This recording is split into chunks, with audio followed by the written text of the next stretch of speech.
Arratsaldeon guztioi, egun beroa izaten ari da gaurkoa, udaberrian gaude, baina udako egun bete-betea, eta asko zarete hondartzarako plana egin duzuena. Halaxe da, arratsaldeon udaberriaren aurretik neguan joan zitzaigun Euken Ostolaza, Parisen bizi zen euskal tenorra, bere izango dugu gogoan gaur, haren lagunekin eta kantukideekin. Eta gure gonbidatua snowboardeko munduko txapelduna da, istripu baten ondorioz hasi zen kirola hau praktikatzen, eta maila gorenera iritsi da getariarra. Biba, Irati Idiakez. Bai, biba, Zugarria, bai? Bueno, zenbat domina da zenbat txapelketa irabazi dituen denbora gutxian gainera. Oso gutxian. Bai. Eta zer moz eskia zen, Ni oso ondo. Oso ondo. Prest? Bai. Eskiatzen zapaldu alduzu elurra. Behin bakeiran ta illa hautsi nun muturra. Erregeak ere anegiten duturra. Neri ikasi zidan dakien apurra. Zenaiago eskia edo snowboarda. Bietan naiz artista, bietan bizkorra. Zuk ere aldaukazu mundu korrekorra. Gaurko saioa izango da irristakorra. Irristegin joango gara elkarrekin, kontuz baina gozatuz euraldira arte. Bibagu eta biba zuek!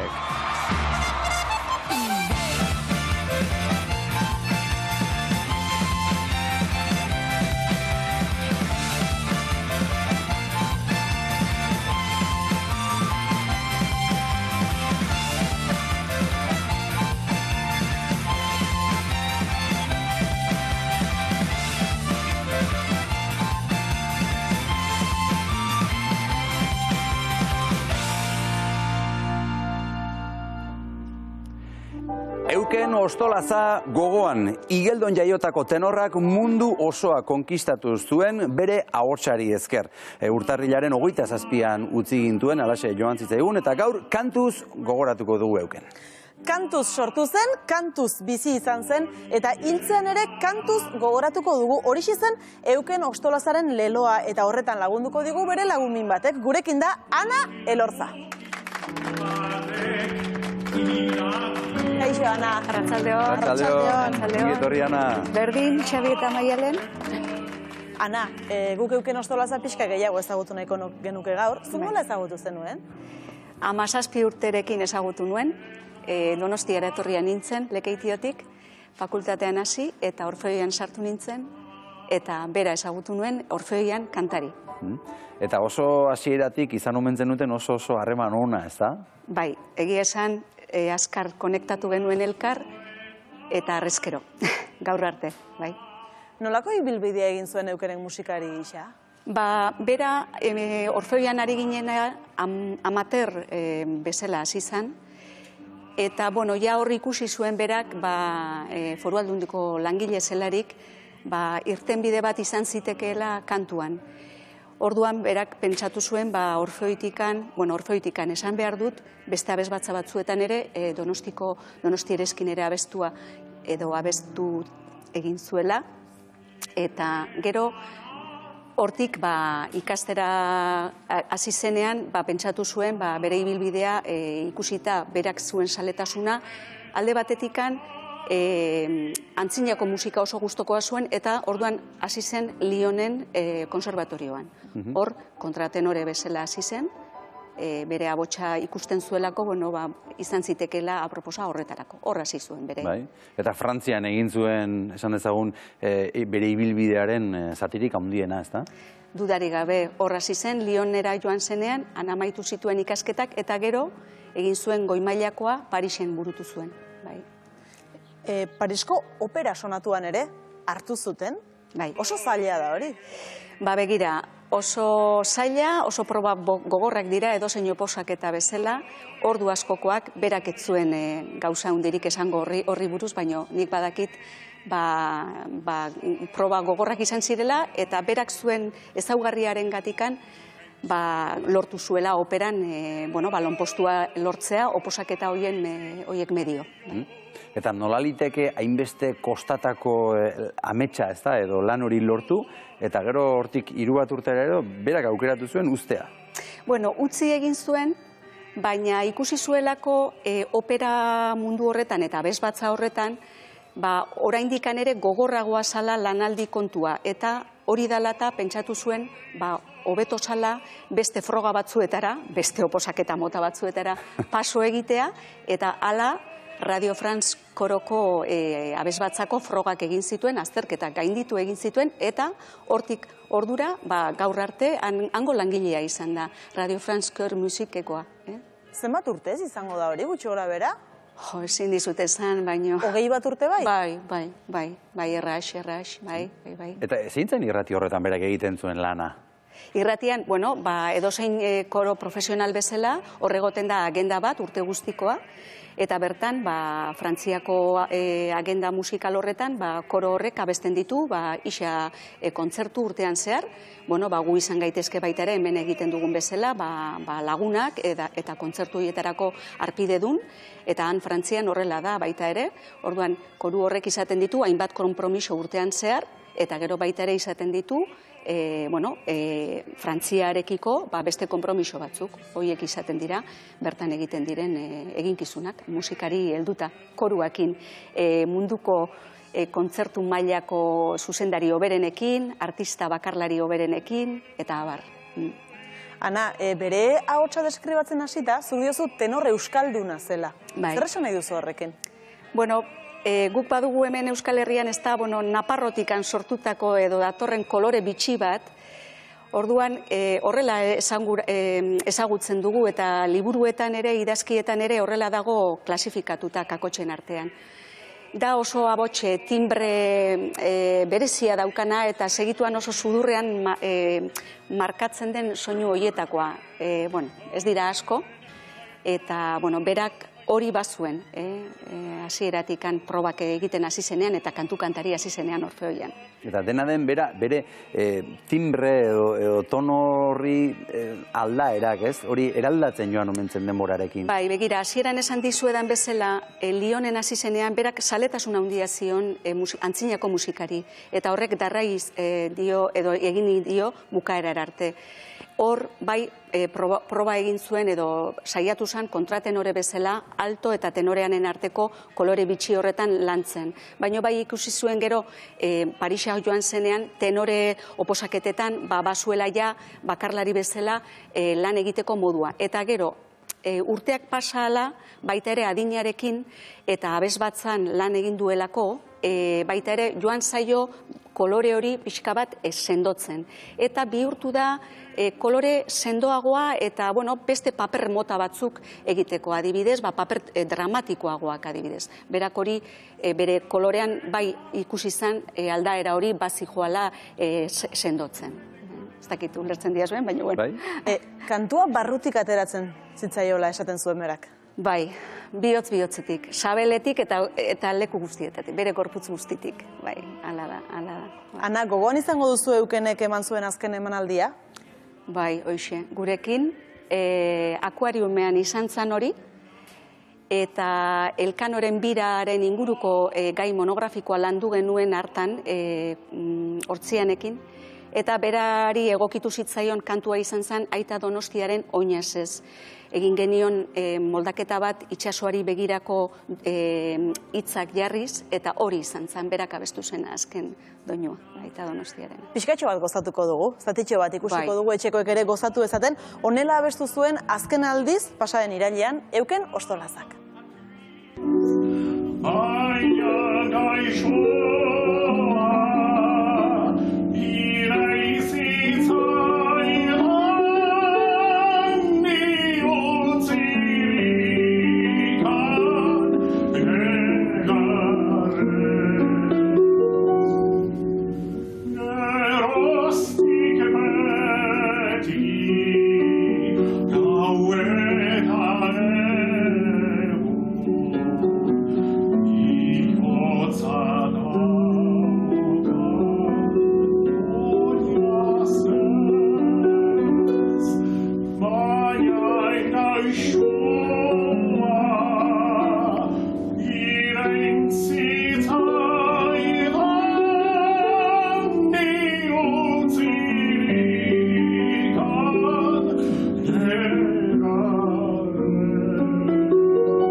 Ufa, haze momentua, eta haze irudia, euken kantari eta atzean arrainako, eta leku hobeagorik imaginatzen kosta egiten da, egia esan, hori horrela ikusita.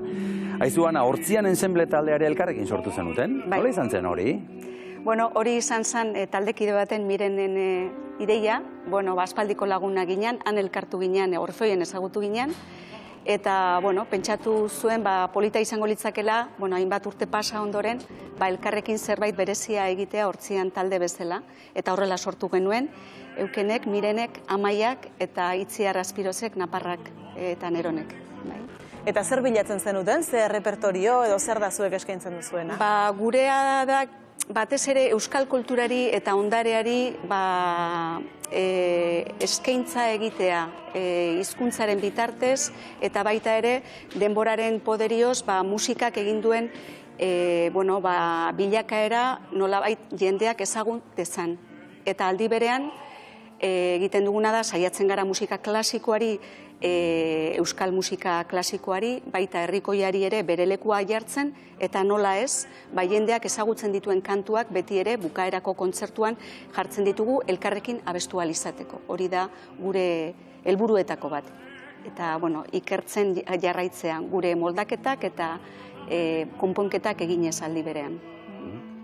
Gaur bera omendu nahi duzu, hementxe zaudetelako, zer abestuko diguzu, Gaur abestuko dugu Mauleko bidean, berez Benito Lertxundiren diska batetik doinu hori erreskatatu genuen, baina gaurkoan egin dioguna da zerbait berezia. Juan Cruz Igerabidek Eukenen eriotza eta gero Donostian egin genion kontzertu batean testu hau, poema hau idatzi zuen, eta orduan poema honekin Eukenentzat omendu nahi dugu gaurko egunean zuekin batera eta Euskal Herrian ikusten ari diren entzulego guztia baita ere. Ana, hartu zazu zure lekua, besteak hortxe dituzulako zure zain, eta orain bai, Anak esan duen bezala denok elkarrekin, hementxe gaudenok eta horretxean zaudetenok ere, denok elkarrekin gogoratuko dugu Euken Ostola zazuekin, Hortzian ensemble Mauleko bidean, kanta eta Juan Cruz Igerabidek idatzitako olerkia Euken Ostola za gogoan.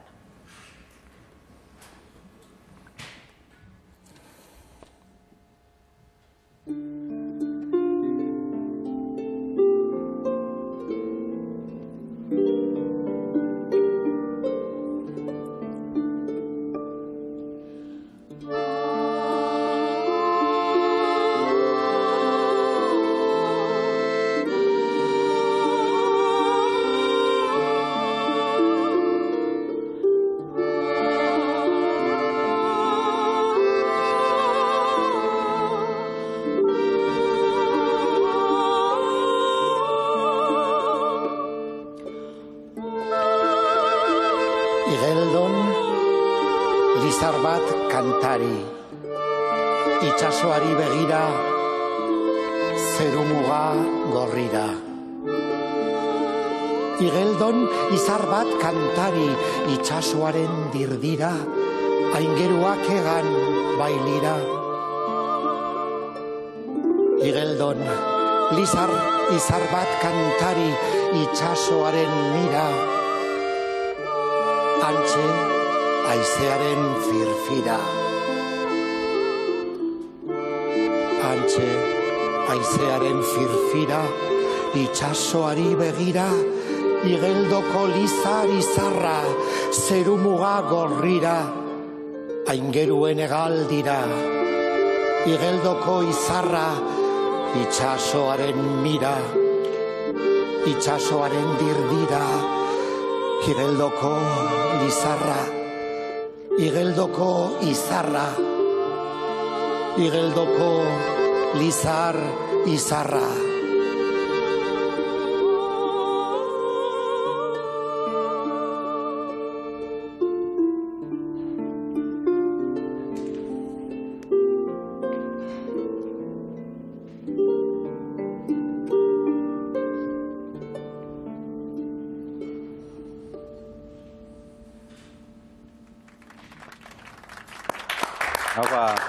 Ze ederra benetan, ze ederra.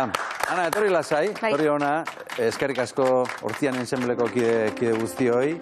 Ze, Izar derra. bat kantari oso polita, honetan unkigarria. Izar bat kantari hori altzen, euken, Izarra eta Lizarra ere bai. eta Lizarra eta gauza asko zen, gure euken, bai. Bueno, ikusten zaituzte guzuek ere unkituta eta Bai. gu ere unkitu egin gaitu zeinolako zalantzari gabe oso ederra izan delako. Goazen orain pantailaren bestaldera, Amaia Agirre, arratsaldeon, gaur euken ostolazari omenaldi txiki bat egiten ari gara, zuk ezagutzen zenuen, Amaia? Kaixo, arratsaldeon. Egiari zor, ez nun ezagutzen. Irakurri zerbait berari buruz bai, eta zuei entzun dara ikusi dut artista izugarri bat zela ez. Eta bere bizitzari zerbait irakurrita, ohartu naiz zaila dela askotan ez da profeta izatea norbere herrian, baina eukenek bazuela etxearekin lotura berezi bat, ez? Bere beste disiplina berezi askotan gertatzen den bezala ofizio bihurtu aurretik bestelako lanetan aritu behar izaten dugu kultura eta sormena eta artea ezpaitan ere ustez behar beste baloratzen oso baliotsua eta baloreduna izan arren. Eta eukenek ere lana utzi eta Frantziara jo zuen ikasketak sakontzera apustu izugarria iruditzen zait bere aldetik, eta horrek erakusten du beste behin hemen oso ona izan arren herri txikia ere bagarela eta izar bihurtzeko eta argi egiteko askotan kanpoan bilatu behar direla aukerak, ez? Eta izugarri gustatu zait, oraintxe eskaini dutena, eta eukenek izar argi eta lizar emaritsu bezala bere sustraiak non zituen garbi geratu dela. Gero sakonduko dugu nahi baduzue gehiago, bitartean zuei entzunez gehiago ikasiko dut. Amaia Agirre, eskerrik asko, eta denak izango ditugu gogoan, Izarra, Lizarra eta Bizarra ere bai, Ere bazuen bizar goxo-goxoa. Bueno, beste lagun bat, eukenen lagun handi bat ezagutuko dugu jarraian, Maixux, eukenen lagun mina, baitzen 30 urte dira elkar ezagutu zutela, eta geroztik, esperientzia pila bat bizi izan dituzte elkarrekin. Gurekin da, Maixux, Gorrotxategi. Kaixo, Maixux, arratsaldeon. Arratsaldeon. Arratsaldeon baita zu. Arratsaldeon, Ana. Arratsaldeon, Bueno, Maixux, zu eukenen lagun handia, nolakoa zen bera? Bera zen suharra, bizitza izugarri maite zuena, konbikzio sendokoa, eta euskaldun peto-petoa. Horrela, labur esan da. Bokazio musikal handia zuen, ez da? Bueno, eukenek gauza asko zeuzkan, ez da? Haunditasun, berriro hasi behar dugu, ez dizut haitu. Bokazio musikal handia zuela. Jesus. Hori berregingo dezu. Bokazio handiko gizona zela, bera, ez da? Musikalki. Bai, lehen Anak esandakoak erakusten dute hori, ez da? Bokazio musikala, berak umetan, ez da? Esnatu zitzaion, umetan esnatzen dira gauza hauek, ez dakit, bertsolaritzan esate baterako, ez da? Ez dira hasten 20 urterekin, generalean, ez da? Umetan, ez da? Bertsolarien eskolak. Musikarekin ere, eta hainbat gauzekin horrela hasten da, umetan. Eta berak Igeldoko elizan, hango abez batzan, abesten zun umetan. Eta jakina, elizetan musika kultura handia dago. Eta orduan handik zaletu zen, handik ikasten, handik zaletzen, eta mutiko eskorra zala, 10 bat urte edo izango zituen agian, aurreneko diskoa orduan erosio hemen zuen. 10 urterekin, Eta garaiaietan. Orduan, bai, esnatu zitzaion, eta hori importantea da, esnatzea. Doai asko izaten dira, eta hori esnatzea. Eta euskara asko gozatzen omen zuen, baina sufritu ere bai. Bai, euken zan bezalakoa zan, eta persona sendoak eta konbikzio dunak eta sufritu egiten dute, zerbaitegatik. Hor, Xabier Leteren abesti hori ez da ezaguna Salvadorren eriotzean, berri barnean irauten oinazez ikasia, horrelako zerbait ere bazeukan, ez da? Orduan, gauzak sakonki bizitzen zituen, eta orduan bizipen sakon horietan bazegoen poza eta bazegoen sufrimentu alderdi hori. Euskararekin ikusten zituen zabarkeriak eta ikusten zituen erdalkeriak eta utzikeriak eta gero euskalduna gaztelaniaz, frantsesez bestaldean, horrek min handia egiten zion, eta ez zuen nolanahi eramaten. Euken Ostolaza hemen bibazueken izan zenean euskarari buruz hizketan ari ginela, ara zer egiten zuen berak egunero Parisko metroan. Ezin dut ulertu zenbat euskaldun bizi daiteken inoiz hiztegi bat ikusi gabe. Horren euskera ezertarako baliaduna daukagu eta ambizio pixka bat gehiago behar dugu. Nik ez dut memoria osona ezaukat, baina egunero axular hiztegia zabaltzen dut Parisko metroan gutxienez 7-8 aldiz egunero. Baina axular irakurri gabe, axularrekin gehiago, baina ez dut ulertzen betiko bokabulario murritzorrekin nola bizi gaitezken. Ezin dut ulertu zenbat euskaldun bizi daiteken inoiz hiztegi bat ikusi gabe. Horren euskara. Ana, parre egiten duzu. Eske datozkit hainbat gogorapen egun horretakoak eta hainbeste gauza bizi izan ditugunak gai honen inguruan. Hori nola jartzen zen, Maxux? Bai. Bere arrazoia guztia zuen, baino zan, ematen zion bere toke hori, ez? Eta gainera, berak, eta honetan nik uste arrazoi guztia zeukan, esate baterako egite beri eta asko begiratzen zion. Hor, profesionalak daude. Orduan, hor, ez zuen paserik ematen, hor, saiatu egin behar da, eta hor ez da berriketan ibili behar. Azkenean, milaka lagunen gana iristen da, kazetari bat, eta irratian, eta telebistan ari den bat, ez? Eta orduan, bera alde hortatik, hizkuntza beharrean ikusten zuen, eta herri honen muina, euskera sentitzen zuen zala, eta orduan, hori zaindu beharra, eta euskera egin beharra. Eta, Maxux, Euskal Herrira etortzen zenean, elkarrekin planak egiten zenituzten, lekuak bisitatzen zenituzten. Nora joaten zineten? Jakina, hemen ibiltzen ginen, gure herrian. Eta gogoan ditut, esate baterako Gernikara joan gineneko, juntetxera. Gernikako juntetxean, gustora ibili ginen, eta hango, sartzen balimazeate, jendeak ikusi gitzaken lekua dira, batzarrak egiten diran lekuak, eta jaun asko daude, jauntxo asko daude, eta Espainiarrak hangoien irudietan, eta atera gendun kontua, esan gendun, hemen bat falta da, eta George Washington falta da, eta George Washington, eta zergatik ba, eta, Estatu Batuetako independentzia izan zenean, koloniak Ingalaterratik askatu zirenean, herri batek independentzia lortzen duenean egiten duen aurreneko gauzetako bat, konstituzio izaten da, ezta?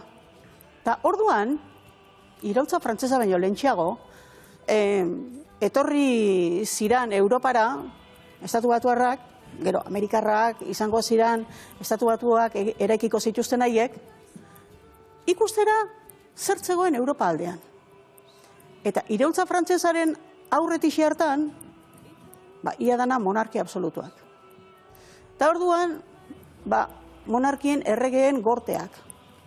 Eta ez zieten balio, beraiei, asamblea, printzipez eta markesez eta kondez betetako, eta eliz gizonez betetako, eta harrek ez zieten balio, egin nahi zuten egiteko. Eta orduan zera aurkituko, eta bestiak beste, Euskal Foruak, eta Batzar Nagusiak.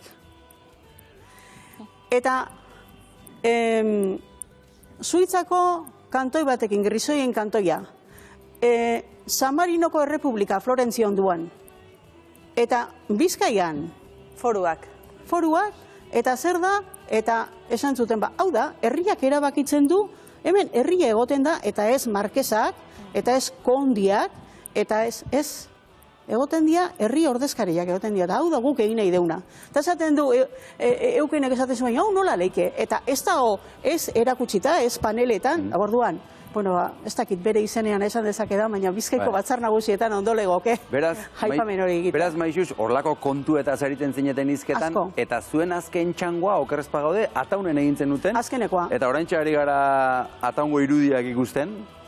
Hori San Martingo Elizako organo izango da noski? San Martingo Elizako organoa, barrokoa, ez da? Eta hori ere etorri zan, udan ustailan izan zen hori, ustailaren 28an, esan zian, prestatu zazu, halako kultur, eta esan nuen, baitan, honek ze ikusiko luke, ikusi ez dunikan ze ote du, asko ikusten baizun, da asko baizekien. Eta orduan, esan nuen, a ber,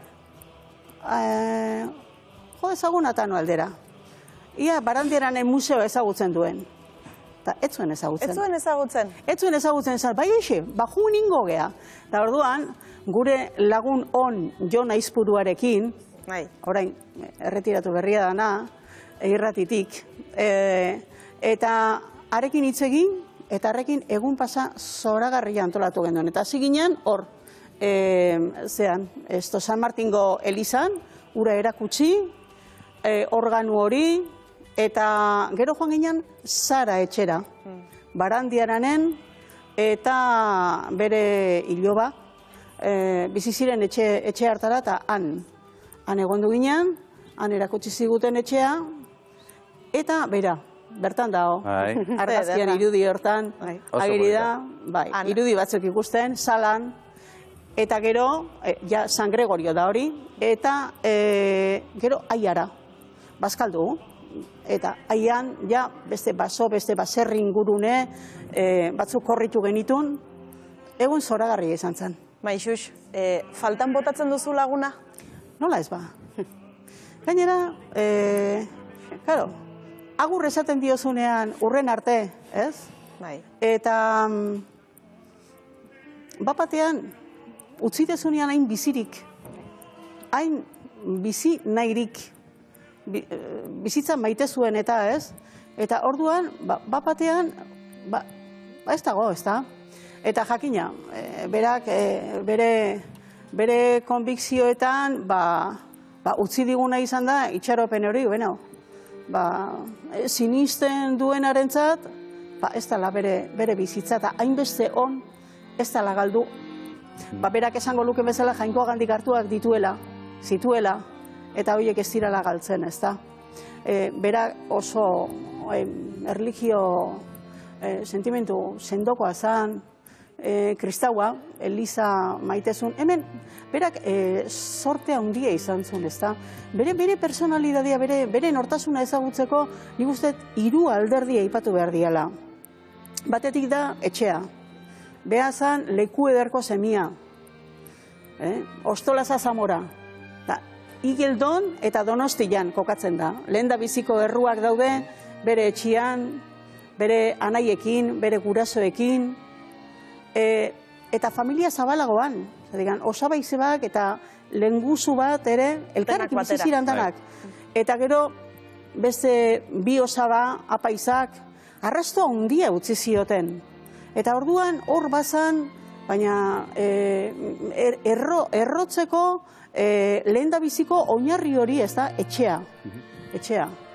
Oinarri horiek oso garrantzitsuak beretzat. Goazen gure bide lagunarekin, Amaia Agirre, arratsaldeon, Euken Ostolazari buruz begira bere lagunek zeitz politiak dituzten. Zuk entzundakoak entzunda, nola definituko zenuke Euken?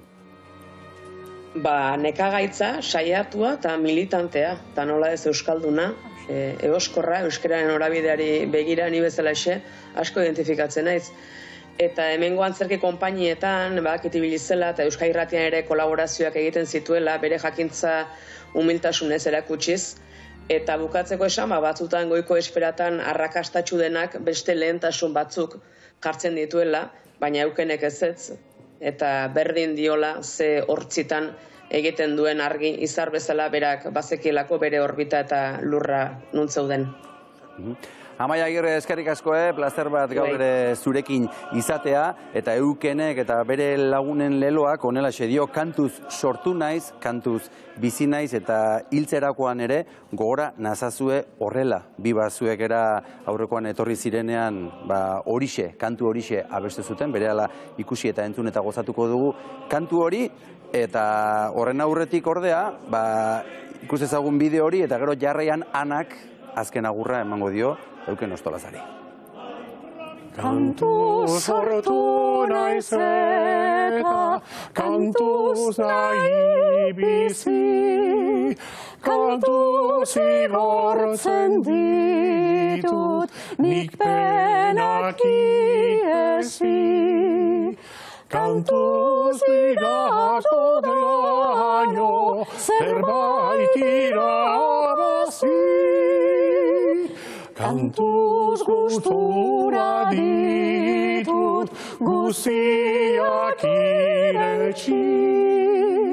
Kantuz ez duda beraz hiltzea merezi. Kantuz igatu daño zerbait irabazi. Kantuz gustura ditut guziak iretsi. Kantuz ez duda beraz hiltzea merezi.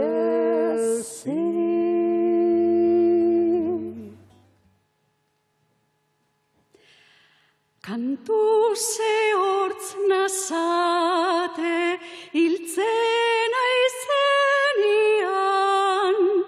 kantuzen lagunek harturik airian, kantuzariko zaizkit lurrean sartzian, kantu frango utziko diotet munduan, kantuz azditen beti nitaz oroitzian.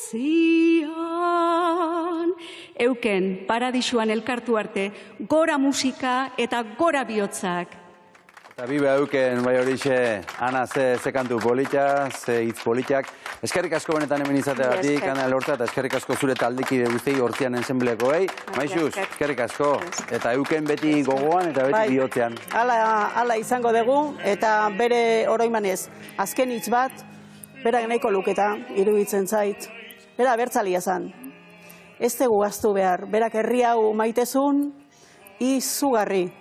Bere bizitzan, Manu sartu zan gainera, ezkondu zan Manurekin, eta Manurekin ere herri hau bizizun. Abertzalia zan, Euskal Alderdi Jeltzalekoa, hemen hone etorri zanean ezkondu, eta esan zuen, oantxe, haizu, afiliatu ingo naiz. Ze gauza, Nola bizizun Paristik ere herri hau. Herri hau beti. Eskerrik asko, besarka bat, nahi duzun arte. Mila esker benetan, mila esker. Eskerrik asko zuen. Eta aurrera jarraituko dugu, eta orain kontzertu bati buruz ere hitz egin behar dugu. Biharko kursalean Nagusilanek kontzertu solidarioa antolatu duelako pandemiaren txarrenean lehen lerroan izan ziren osasun langileak omentzeko. Beethovenen 9. sinfonia joko dute osotasunean, pozaren ereserkia bezala ezaguna. Nor da bertan, norren txeguan Izaskun Moiano?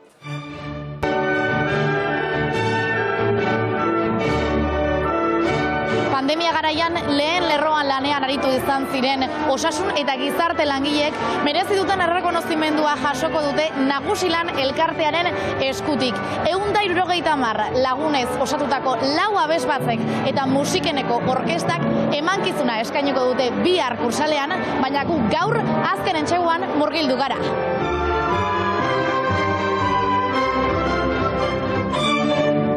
Zuretzat zen olako esan du kontzertu honetan parte hartzea? Izugarria da, zeatik. Guztia dauka, koroa, melodiak. Sinfonia bat da, oso garrantzitsua da, oso interesgarria da, azkenen ondo pasatze dugu, ordu. Ez da gauza txikia, eta lan asko suposatzen ari bazaigu ere, ilusio handiz. Guretzat opari bat izan da. Lana, ikeragarria, baino gogoz, heldu diogu eta aurre.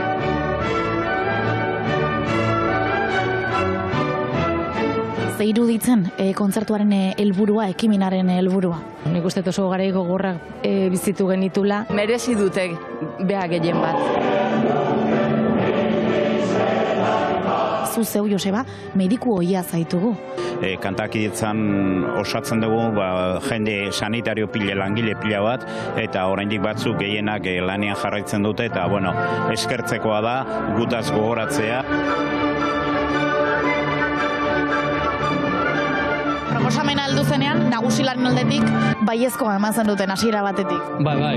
Ni hasiera esan zidaten 9. jotzeko eta zen apuntatu. Gutzat sekulako postasuna da berez. Urduri zaudete kontzerturako? Pitin bat bai. Gomer da ez? Bai, eta gero gehien bat ere ez dugulako gu bintzat, kantu sabes batzak ez du inoiz orkesta batekin, olako orkesta batekin aritu. Gaude ilusioz, tentzioz de bai, eta nik uste emozioz. 9. sinfonia joko duzue, baditu bere zailtasunak sinfonia honek? Bai, zailtasunak ditu. Gehien bat oso ezaguna dalako, eta ez balin badizu ondo iten, jende guztia kontuatzen da, hau ez da hola, ez? Baina, placer bat da jotzea. Zuzendari bera izateak horrek asko laguntzen du. Nola kudeatzen dira 170 ahots? Erronka eta ardura handiko kontzertu bat da guretzat, eta guretzako da proiektu erraldoi bat. Zenolako nahia duzuentzat musikeneko orkestarekin abesteak? Gogorra izan da, baina ilusio handiz bete ditugu, eta ni uste azkenean lortuko dugula ekitaldi polita ematea. Espero dugu esperientzia oso garrantzitsua izatea guztientzat, eta disfrutatzea, bereziki disfrutatzea. Jende asko parte hartzen dugu, ilusio handiarekin, orkesta gazte bat, 4 abesbatza, eta proiektu entzungarri eta gozatzeko dudai gabekoa.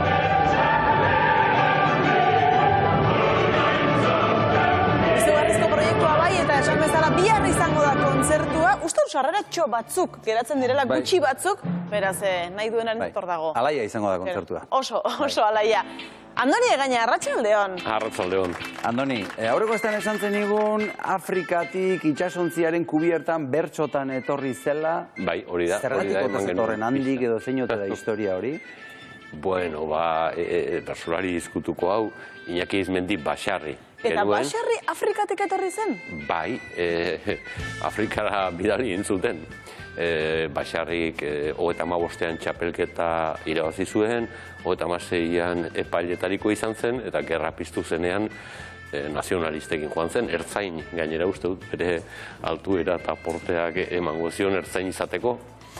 Eta, gerra Bilbo galdu zenean Santander aldera ies egin zuen da handik Frantzia aldera, gerra bukatzearekin itzuli zen, Zarautza, baina trabajadoretan sartu zuten, gara hartan batalion de trabajadores edo zigor hori, eta horri bildizen, aritxulegi inguruan, karterak egiten, baina baita Bejarren, Salamankan, edo baita Afrikako iparraldean ere, Zeutan edo Melillan.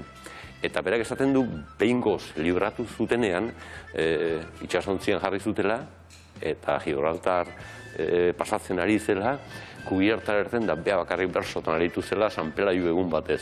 San Pelaio Zarauzko patroi zaindaria da, Zarautza zetorren eta 1953 zen, 36an alde egin eta 43an bueltatu. Urteak, kanpoan, Urteak, bai, lehenengo gerran eta gero zigorpean, ezta. Eta bai, berazen, kubierta hartan bakarka bersotan aritu zena, beha kontatzen zuen. Gustora atortzeko motiboak ere bazituen. Bai, eta bersoiek galdu india, jakina. Bai. Bueno, horiek hortxe geldituko ziren. Bai, ezagit, aizea moitu ingo zituen, jakina da, tarifatko itxasertzean da, ze aize ibiltzen den, ez da? Seguru. Andoni, Basarriren izena, bertsolaritzako izena hundietako bat da, zeuk giltzarri hitza aipatu duzu berarekin. Bai, 20. mendea ulertzeko ezinbesteko bersolaria eta kulturgizona eta euskal zalea eta izan zen Basarri, bai. Ia osorik harrapatzen du, 20. mendean, 1913an jaio zen, Errezilen, Granada, baserrian. Hango zulo batean, ez da? Joan inberda gara eta irten inberdu handik, 1913an jaio zen Errezileko Granada baserrian eta 1989an hiltzen zarautzen, 86 urte iterazi joala. Orduan, bai, harrapatzen du 20. mendea, eta, bueno, 20. mendean izandako aldaketak ulertzeko, Basarri izan liteke bidelagun ona. Bertsolaritzari buruz hitz egiteaz gain, kulturgintzari buruz, euskalgintzari buruz hitz egin beharko nuke, esate baterako kazetaritzan egin zuen lan, Andoni. Bai, hori da, oso gaztetatik hasi zen gainera, eta niko esango nuke autodidakta xamarra izan zela, ez dakit eskolara zenbat urtera arte juntzen, baina ez asko. Baina irakurtzaletasun handia beti izan zuen. Eta beti izan zuen, edabideetan azaltzeko ainako maila eta ausardia. Orduan, gerrara joan aurretik eta jo dezagun, ez dakit, 22-23 urterekin publikatzen zuela garai hartako Zeruko Argian, garai hartako Euskadin gero euskaraz publikatzen zuela, bai. Eta kronista lanak egin zituen, kazetaritza bertsolaria egin nahi izan zuen edo egin zuen? Bai, nik uste dut bersoa bera ere erabiltzen zuela garaiko kronika egiteko. Alegia, gai askotarikoei buruz, esate baterako, gerrari buruzko bersoak ezaguna dira bereak. Gernikako bombardeaketari buruz jarritako bersoak oso dira ezagunak. Ez dakit entzuteko aukerarik izango dugun, oraino gero, ez dakit. Nahi duzu orain txibertan entzutea? Ia, posible, Andoni, hau zure tarta da. Horiek dira Joseba Tapiak musikatutakoak eta musikatutakoak. Eta Sebastian Elizasok uste dut kantatu zituela, esango nuke. Entzun ditzagun, Basarriren bertsoiek, hortxe.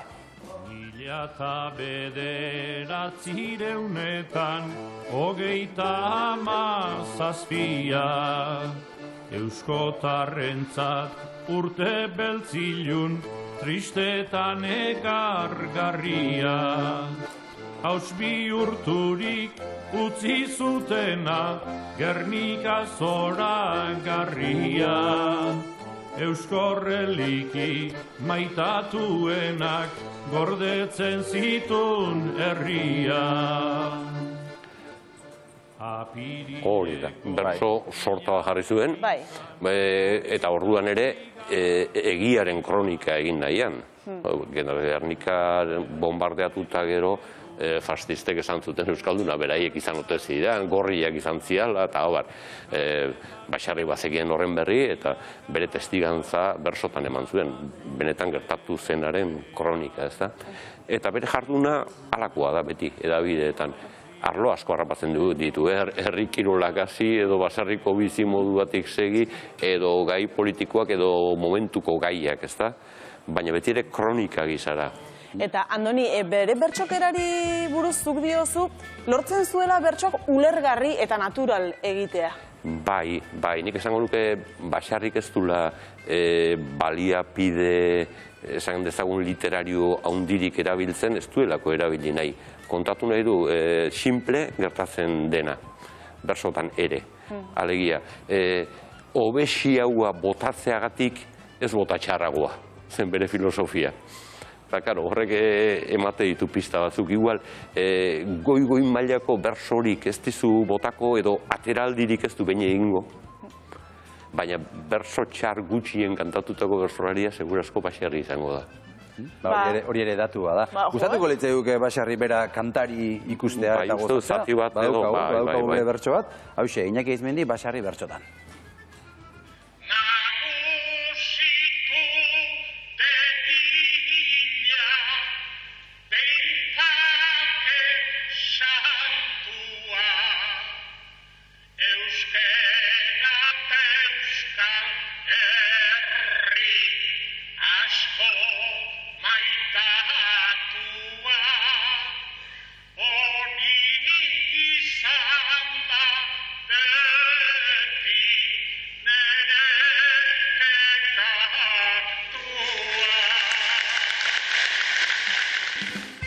ze indarrarekin abestu zuen, eta gestikulazioa ere, bai, Hori da, mikrofonorik gabe eta publikoa urrun dagoela bersotan ohitu den baten kantaera. Sartzei oso kamara eta pixkat bitxi egiten da kanta. Gaur egungo bertsolarien kantakerarekin behintzat inolako zerikusirik ez du. Inolako zerikusirik ez du, ez ritmoan, ez ozentasunean, ez kadentzian, ez, hori da mikrofonorik gabe ohitu, eta gero mikrofonoak iristen dianean, arrarua egiten da. Egokitu egin behar, ez da? Egokitu egin behar, eta bueno, Basarri bereari eukizion, bai, hori da. Uztapidearekin asko kantatutakoa izan zen, bikote artistiko handi egin zuten. Bikote artistiko handi egin zuten, eta papelako zongi banatuta zeudela esango nuke. Basarri zen edozein herritara joan eta bidea markatzen zuena, esan dugu, ateraldi gutxi, beti arrastoan ura. Beti arrastoan, eta hortan oso ona zen. Aurre bersolari oso ona, aurre itzaia. Eta Uztapide segiten zion? Uztapide segiten zion, eta noizean behin taka bat, bai. Bidezidorra atera? Bidezidorra bat ateraldi bat egin, eta biak oso ongi osatzen ziren, alde hortatik, bai. Horra ipatu duzu lehen, trabajadoretan nola aritu ziren, eta hor bertso ezagun batzuk ere badira, ez da, itxulegi gainean sortutakoa? Bai, entzuteko modukoa dira, ez dakit topatu ahal izango ditu jendeak YouTubeen edo, baina biek duora kantatzen zituzten Basarriren berso batzuk, bi haurtzetara, aritxulegikoa. Entzuteko moduan guk ez ditugu topatu, baina idatzita bai, hor daude. Bai, hori da. Berso politak dira, gainera. Ezaguna, ez da? Oso. Eta gainera, Basarriren gane oso ohikoa etzen neurri batian esate baterako. Motzekin? Motzekin. Eta Basarri gehienak egitura arruntetan egiten zituen, sortzuko hondi, sortzuko txiki, amarreko hondi. Bai, Basarrik arlo asko harrapatu zituen. Ez da aztu behar, 1930ean Euskal Pizkundea egon zen garaian, 20 urte zeuzkan gaztetxoaren bizkar utzi zutela herri literatura auspotzearen lana. Eta berak, lan hori hartu eta ondo burutu zuen, 1935etik 60 arte. Bere bitxapelak 35ean da 60 handia. Eta bitartean, garairik zailenetan Uztapiderekin eta Salvadorrekin eta Lazkao Txikikin, gutxiago, baina, bueno, Lasartekin, bersotan plazaz plaza euskerari eusten lan handia egindakoak. Gero egia da, 60ko hamarraldian euskal gizartean izan zian aldaketak handiak izan zira, kultur eta pensamendu aldaketak, ez da, diskoitasunak behera egin zuen bezala, ohitura berriak nagusitu ziren, globalizazioa ezen hasi, baina pixka bat igurtzi handiagoa bai kanpotarrekin, euskera batu iritsi zen, eta gai horiekiko, bueno, nahiko mesfidati azaldu izan zen. Hor polemika batzuk izan ziren, ez da? Bai, baina polemikatan esate baterako, Basarri izan zituen, txapelketa ostean polemika batzuk baziru ditenak txapelketen emaitzari zegozkiela, eta ez zeukan ze ikusirik etzen bere keja bat. Polemika bat izan zuen Arestirekin, oso interesgarria. Nun Arestik esaten duen, dauden poetarik honenak bersolariak dira. Eta Basarrik esaten duen, ez eskerrik asko, baina gu ez gara poetak, gu ez da gauza gara. Eta beste bat, Antxon Balberden aitarekin, uste dut, Aialderekin.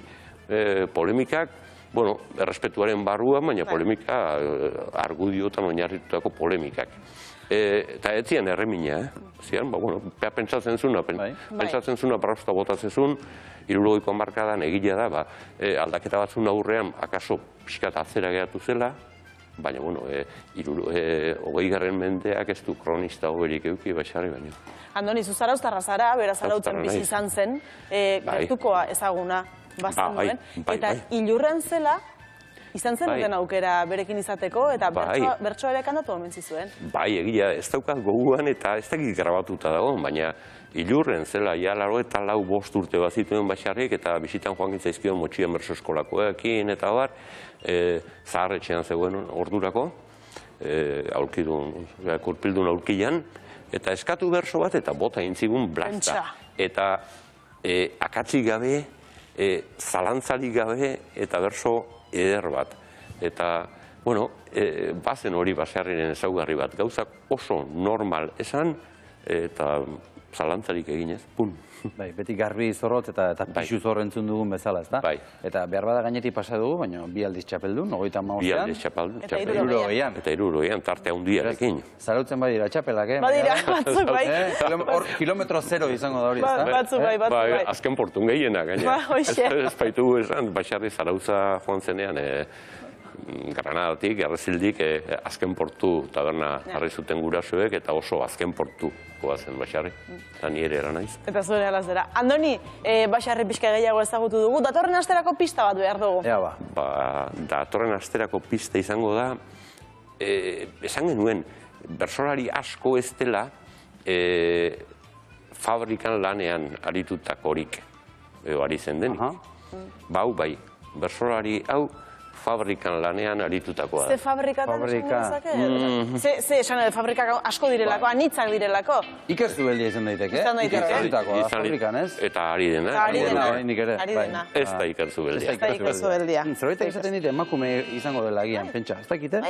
Andoni ezagututa, nahi du pentsatza egu gizonezkoa dela, baina emakumezko izango. Bale, igual, bai. Zango dugu datorren aste. Andoni egaina, mil esker. Aste hona izan. Eskerrik asko, Andoni, eta gurtu ezagun gaurko gure gonbidatua, bera, mendian bera, maindire zuri baten gainean sekulakoak egiteko gai da, bertako erregina da oraintxe bertan, Irati Ibiak ez, Arratsaldeon! Arratsaldeon! Irati, orain gure gailurretan, zuk snowboarda egiten duzu eta munduko txapelduna zara, hori horrela esateagatik bakarrik, Hemen elurrak urtzen hasiak dira, orain elurrik ez dagoenean, ze arituko zara itsasoan internatzen, ala? Aurrena deskanso pixka eta ikeoia hasiko gara pixkanaka aldan-danetikan pixkatiten. Irati Ibiak ez, mila esker benetan etortzeagatik, ze gauza asko dituzu kontatzeko eta guk gauza asko ditugu zuri galdetzeko ibilbide zoragarria duzulako, eskerrik asko benetan, eta berehala zuekin, Irati Ibiak ez galdu.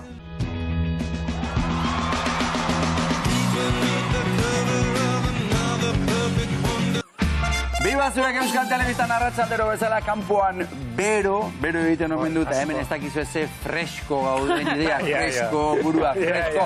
Mikel Elizegi eta Agus Barandiaran kale gira eta gure txokoak arratsaldeon. Gaur bere, ingo du, gure, ez? Bu betikoa. Gaur freskotasun honetan erki gaude. Bai, erki gaude. Bai.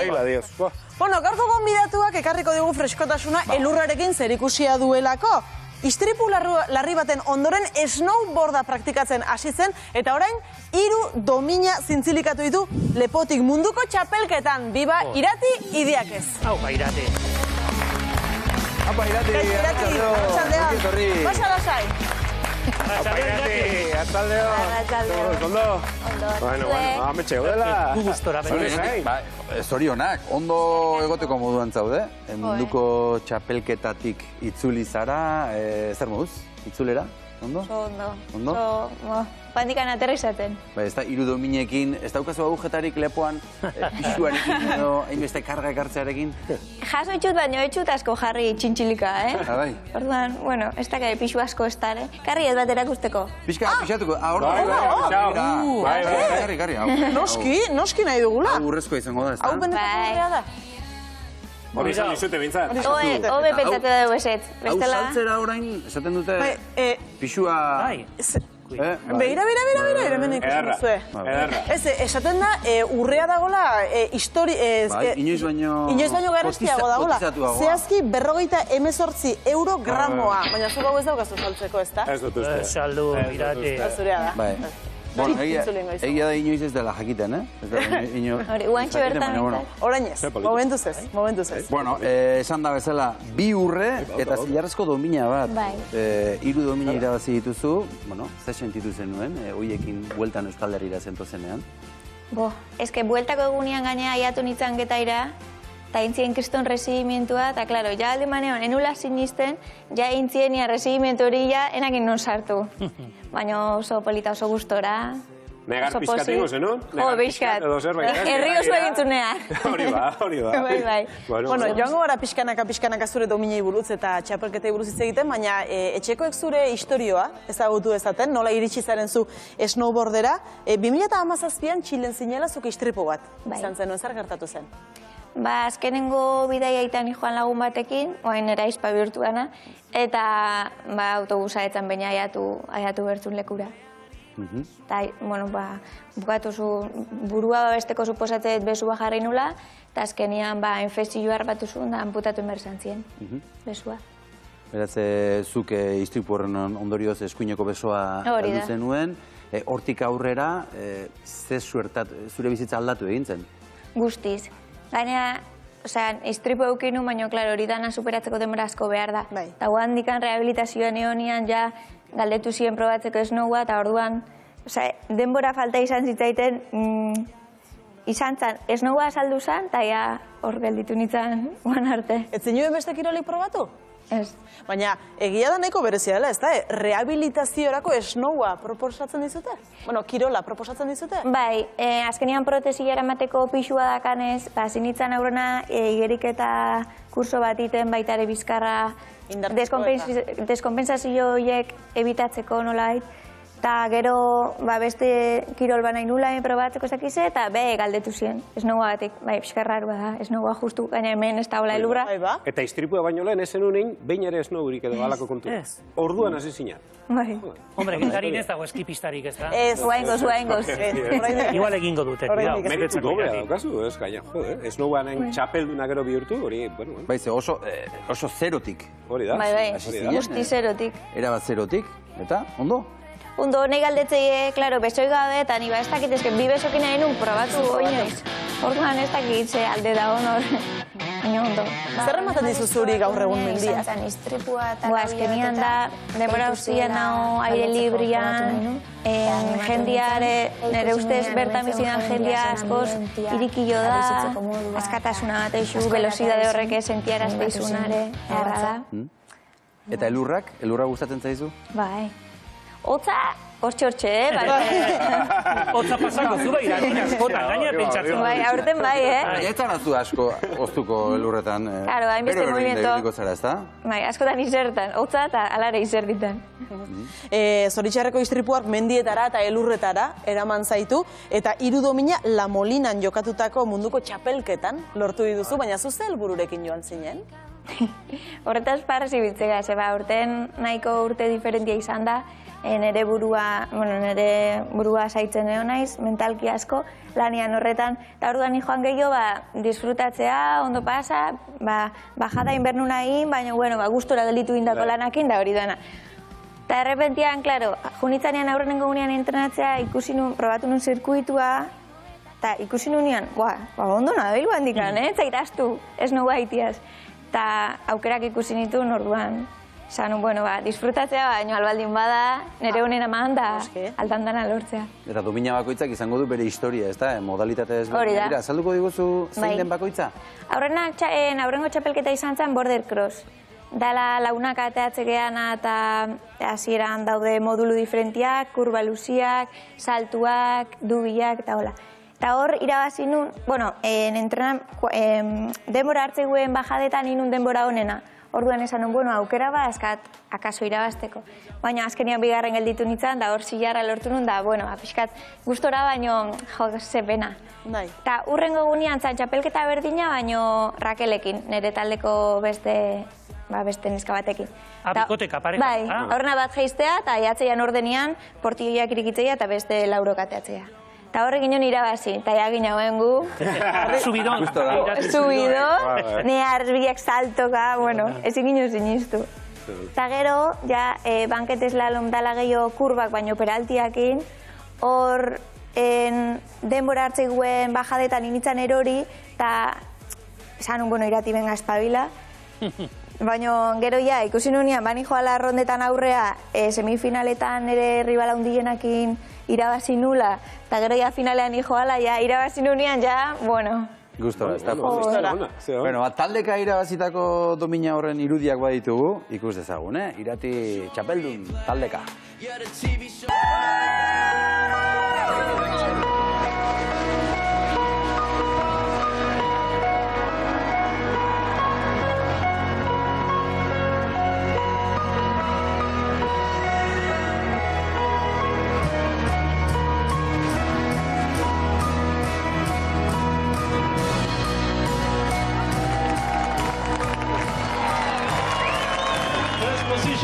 Top of the podium.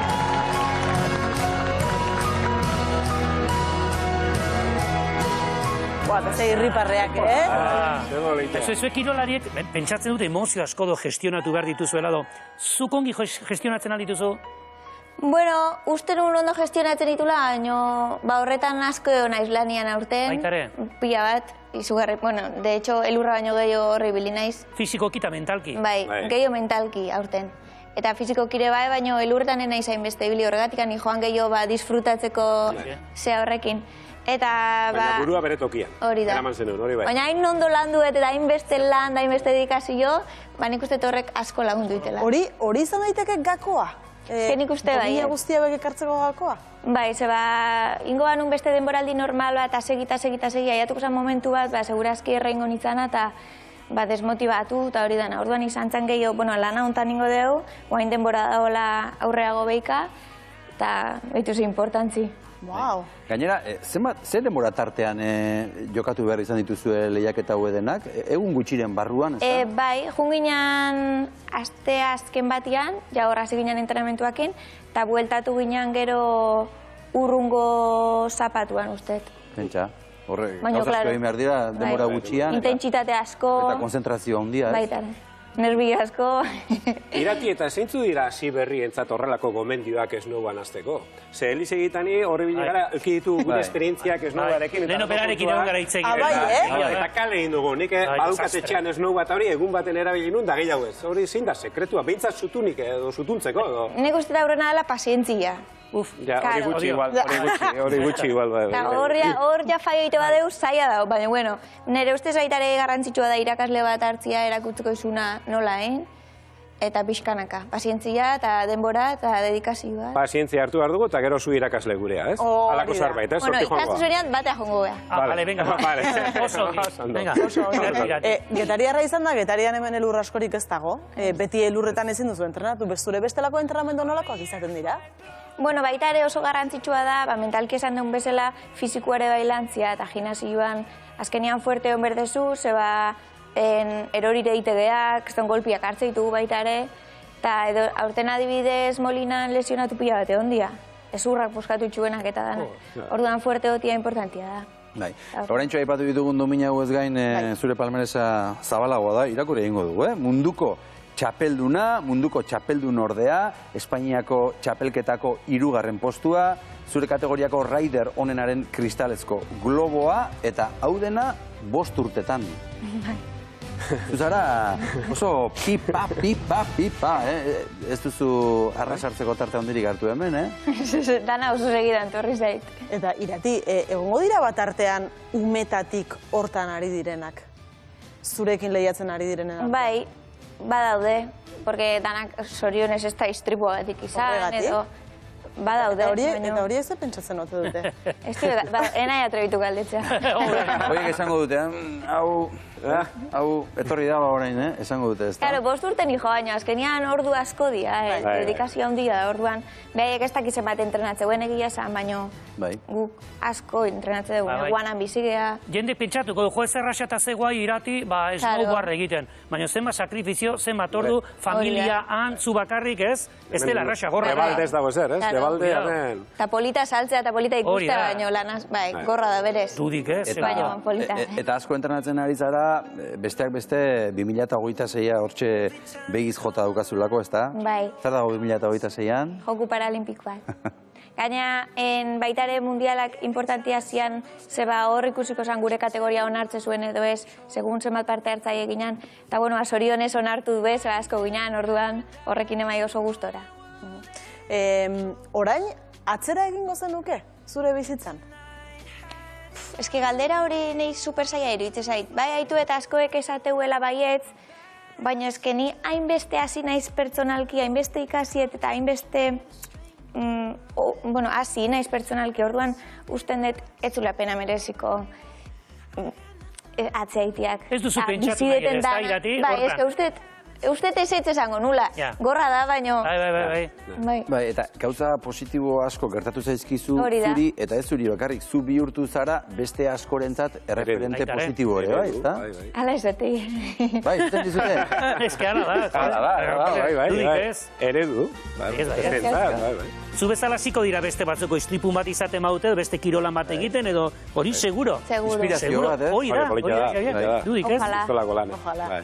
Bueno, Irati, orentxe jarrituko dugu zurekin izketan, baina orain musika pixka bat jarriko diogu gaurko elkarrizketari, eta Agus Barandiara. Bueno, nire tartetxoa kalejira, behar dugula, hau da posa, hau hartzen dudana, eta gainera gaur nire etxera joango naiz. Nire etxera eta orain esalduko dizue zergatik. Begiratu zelako altxorra, begiratu Irati. Larrinaga, hau da, 60. hamarkadan gutxi gora bera, egindako trikitixa, eta hemen Euskal Herrian egindakoa. Eta horrelakoak eta beste batzuk non daude, adibidez, Azpeitin. Bertan egingo dugu gaurko kalejiran, eta joan gara, Euskal Herriko trikitixa elkartearen egoitza berria ezagutzera, bai, berria daukagu horregatik esaten nun, nire etxera eta beste trikitilarion etxera joango garela gaurkoan, eta bertan egin dugu itzordua Agurtzane eta Andoitzekin. Beraiek ateak ireki eta benetan txundituta. Ze besteak beste, bertan badaude bulegoak eta trikitixa elkarterenak, baina baita ere erakusketa eta horrelako trikitixa zaharrak ikusi alditugu. Benetan bikaina, ni etxean bezala egon nintzen, benetan posik eta gustora, eta gaurkoan zuontzat ekarriko dizu. Eta Azpeitiatik gure kalejira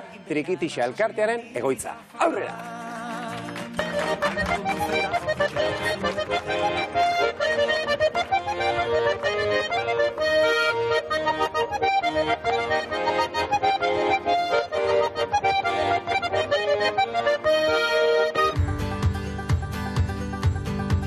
Azpeitin gaudela trikitixa elkartearen zer da? Nun gaude? Hau, trikitixa elkartearen egoitza berria. Egoitza berria da. Esan beharra dago, zu zarela trikitixa elkarteko zuzendaria, ez? Lehendakaria, bueno, ja. Lehendakaria? Bai, eta bea idazkaria. Eta proiektu hau nola sortu da? Bueno, luze joan den proiektua urte asko dira, lanean hasi ginela Azpeitik udalarekin, egia da, aipatu behar da, Aritz Garmendiari eskerrak abiatu genuela hau, eta horrela, Eta zeukaten toki bat elkarterako. Bai, aritu ginen bat edo beste begiratzen, eta toki ezberdinen artean udala berak proposatu zigun hau, eta guk noski, baietz, jauregi batetara etorri gera, Euskal Herriko trikitixa elkarteak gaur egun jauregi batean dago. Bai, gainera, okerrez banago, toki honetan erakusketa badago, baina baita ere bulegoak eta badaude, ez? Lehen pausu bat izan zen bulegoa bera, Azpeitira ekartzera, eta aurten berriz, erakusketa. Nola montatu da hau? Soinuak jatorrian jotzaile zaharrenak izan dira, eta gaur egun beste jabe batzuk dituzte, eta, bueno, momentu honetan daudenak Iker Goenaga, Joseba Tapia eta Josu Arrezabala gaizerrenak ditugu, momentu honetan erakusgai daudenak, ez dira hauek izango, Beraz, iragana, hemen badauka tokia, trikitixaren iraganak eta etorkizunak. Eta orainak dauka tokia hemen. Iragana dudari gabe erakutsi egin behar diegu etorkizuneko jende guztiari. Eta etorkizunean zer, momentu honetan historiaren zatitxo bat kontatu dugu hemen, nolabait diktaduraren bukaera arteko zatitxoa da kontatzen duguna oraindik, asmoa dugu hortik eta gaur egun arteko historia kontatzen jarraitzea, beraz nolabait erakusketaren abiatzea izan da hau, eta etorkizunean askoz ere historia gehiago kontatuko dugu, guzti hori montatzen jarraituko dugu, eta noski, aipatu bezala soinu berriak egongo dira, eta ezberdinak egongo dira, eta erakusketa ezberdina den partez, urtean behin edo gutxienez etorri beharko duzu. Eta gainera uste dut, hau irekitzeko, erakustaldi hau, eta irekitzeko kristolako jaia montatu zenutena, ez? Ema trikitilari bilduzian edo agurtzen? Zenbat ez dakik kuantifikatzen, baina bai, egun oso politia izan zen, gainera, jende, sona handiko jendea gerturatu zen. Lehenengo egin esan da, jogen duen, txakabin etxeazpin, Azpeitia fandango jogen duen, politia izan zen, bai. Eta hemen egoitza honetan, trikitixa munduaren iragana ikusten dut, baina etorkizuna? Ezberdina izango da, ez? Gizartea aldatzen da, ekosistema aldatzen da, dena aldatzen da, orduan, berdina ezin da izan, edozen ekitalditan, modu batea edo bestea hori, bai, ez? Guk ezautu den trikitixa, txapelketak zian, erromerik zian, guztian, hortik salto handi bat eman da, ez? Erromeri tokitatik hori mantentzen da, eta bizi beharra dauka, beste areto batzutara jonda trikitixa, talde desberdina daude, anistasun handia dago, eta anistasun hori aberasgarria izatez gain, ni uste garrantzitsua dela, ez, bizirauteko, eta nik uste iraungo duela, beste nola, ze formatutan, Eta saiotxo hau ikusten duen edonor, nola gerturatu alda trikitixa elkartera, bazkidetu, hau ikusi, nola?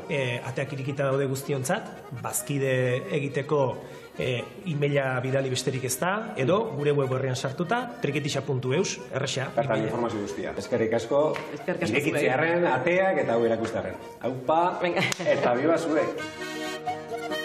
Bueno, eta gainera trikitixa ipatuta, trikitixa elkartearen egoitzen egonda zerbe jo beharko dugu, trikitixa menedukita, eta Andoitz eta Gurtzane prestatu zian, eta hiruron artean ze jokota Azpeitiko fandangoa, doinu bikaina. Aurrera!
Gurtzane eta Andoitz, benetan eskerrik asko zuen ateak irekitzearen eta badakizue denok ere gonbidatu da zaudetela Azpeitira joan eta egoitza berria ezagutzen eta gainera bazkidetu ere egin alzarete. Beraz, badakizue sartu webgunean eta bazkidetu. Eskerrik asko, haupa zuek! Agus Barandiaran, eskerrik asko, oso bideo polita. Oso polita. Bideo polita, pieza polita eta leku ere.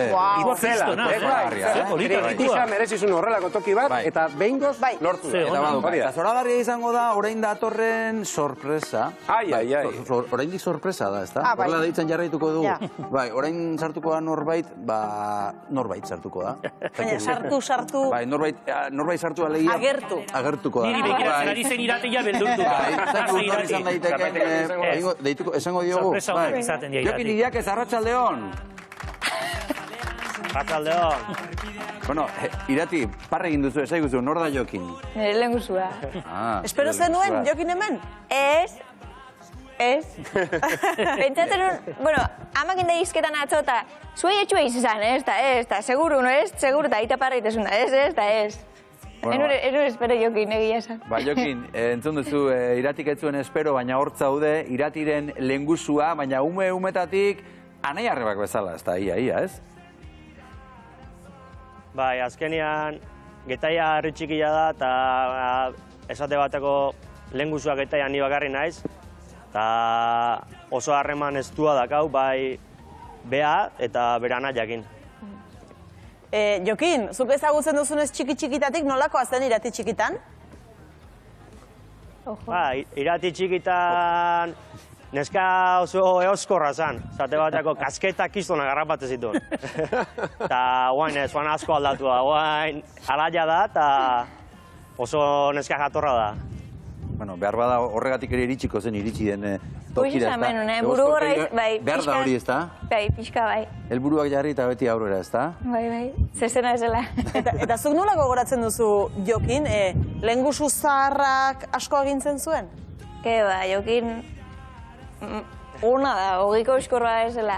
Eta egia esan asko, marmarrean ibiltzi asko beha eta nire nahia beak zandun bezala huier, baino, geho, biak zean hobia dira. Onak, ez du itxarkiten, inorrei.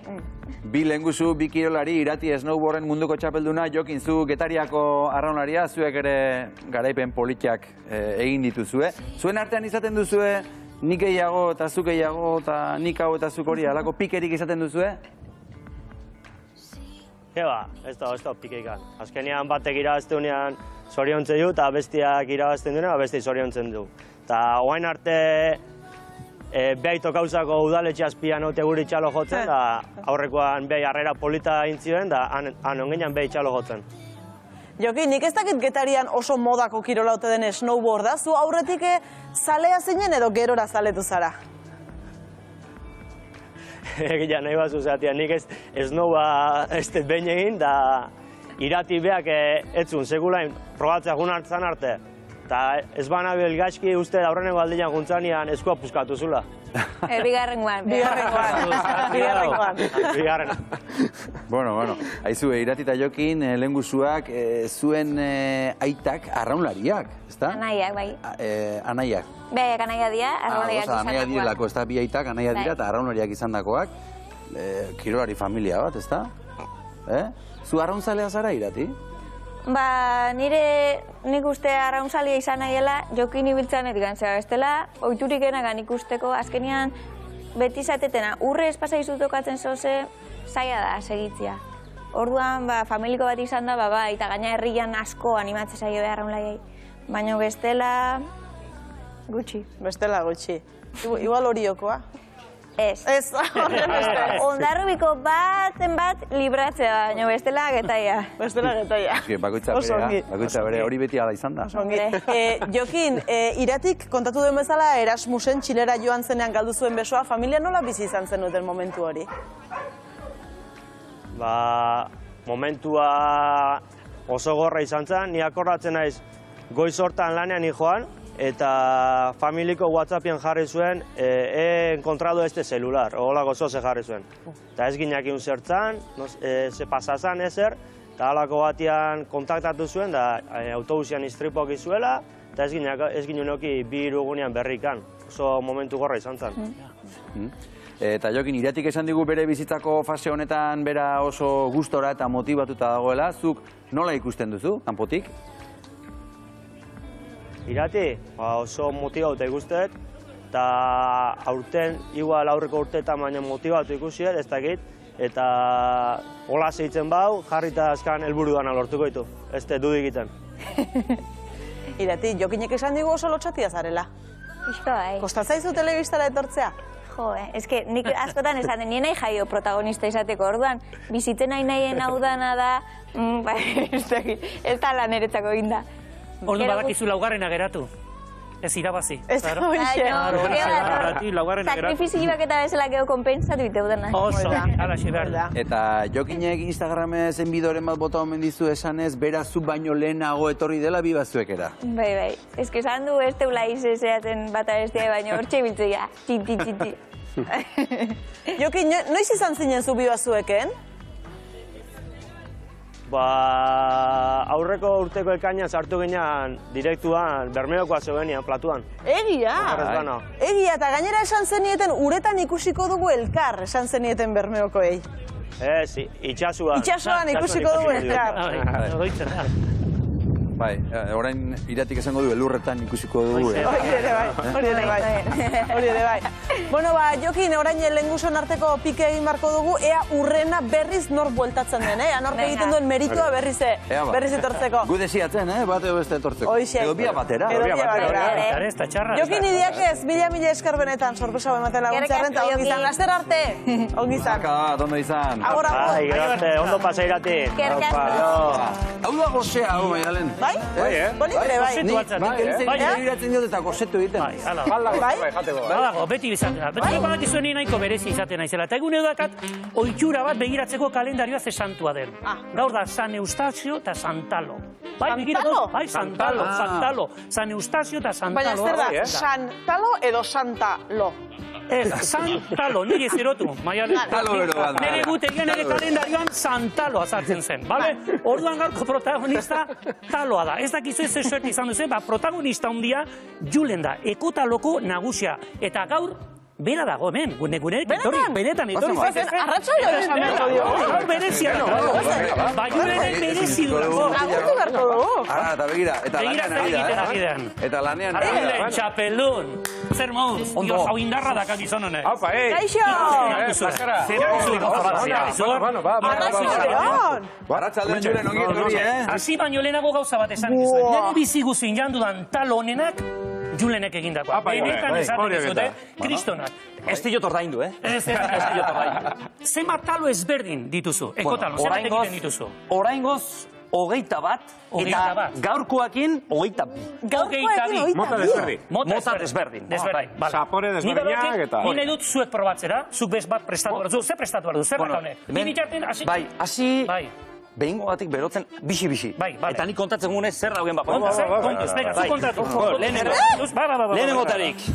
Arraro bat pixkat koloria ez da, lasai, etzaituzet pozoituko, normalena, behar dauke.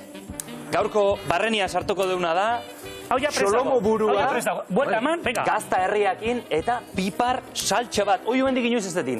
Eta gaur da, lehen eguna estrenatuko duguna horrelako talo bat. Buah! Beraz, kontuz. Ja, hasi naiteke jaten? Hasi daiteke.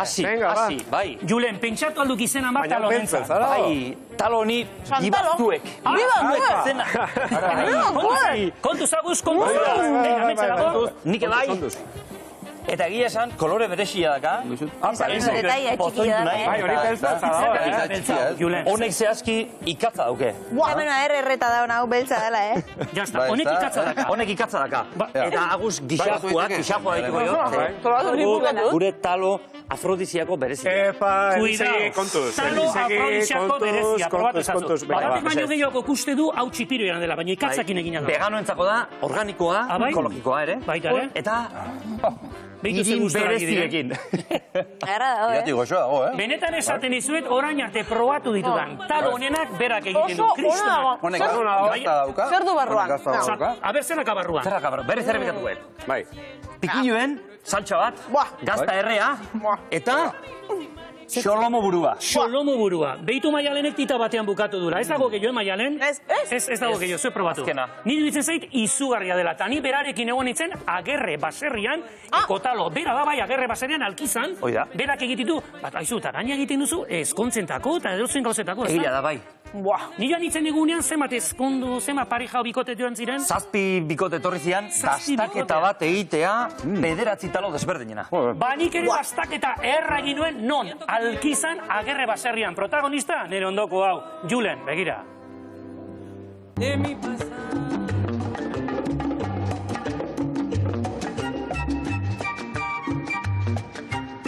Egunon, Julen, hau talon zaia gizona. Dios, zero, lantalan. 5 minutu baiatxo nerekin itzeiteko. Noski. Hau ateri markokoa, nozei marko. Bai. Que maravilla, Julen, hau zaia gizona. Eta nola pentsatu zenun zu baserri batean horrela talokin astea? Santo Tomas batzutan, Donostitik, eskaparate bat denola begitzen naiz, eta jartzen zola begira, eta esan nun, ze talon azkarri daude, intzuk, onak, eta orduztikan, hasi nintzen, ja pentsatzen daiten. Eta ni badakit hemen tartean edo sartzen dituzula gauzak, diferentek. Zuk pentsatzen dituzu edo laguntzara izan duzu? Kolaborazio egite ditugu beste jatetxeekin, adibidez hemen gure alkizako ostatuarekin, amatagarrarekin, diametro berreunekin. Aizu, Julen, talo on bat egiteko sekretua non dago? Bai, ez dakit Euskal Herritarrak prest dauden hau entzuteko, Bueno, bagoazen ba, venga, artista sekretu hori ataskoko. Xast, zer dukau? Hementxe dakagu gure hartua erdi egosten. Eta zientifikoki demostratu da, hartuari edo zeinaleri, Ez baldin badigo egosketa sakon bat ematen, tripako mina eukiko dugula. Orduan, badakit Euskal Herriko batzuk tripako mina izaten zutela. Bidao, guan txikitzea beste leku batera. Venga, guazen. Hauxe, venga. Hementxe da. Hemen txikitu jende. Hori da, hemen txikitu jenda. Kampoa jungo geha eseritzea, eta dastatu gozu. Kata bat bezala. Hori da. Artista, ni probatu nahi. Julen, ni pres nago, Hortxeak. Nondik hasiko nuke? Honetik, ontsuak, gazta herria, eta 3 gilarra temperatura baxuen inda. Eta dakau, kanba, mangoakin, hone dauzke 2 tuberkulo diala afrodiziakoak. Maka eta jengibrea. Hau da. Seitu nabaitzen hasi da. Bai, ez da? Benetan esaten dite, kristonak meritu erradakak. Bueno, Julen, ni batzuk hartuko dizkizut kanpora eramateko. Osondo. Eta berriz esango plazer bat izan da. Neri ere bai. Aio, Julen, txapeldun, eutxi horreri. Artista, Julen. Gero arte. Aio! Ekotalo eta Agerre baserriak lortu du nire kalitatezko zeiua. Maravilla!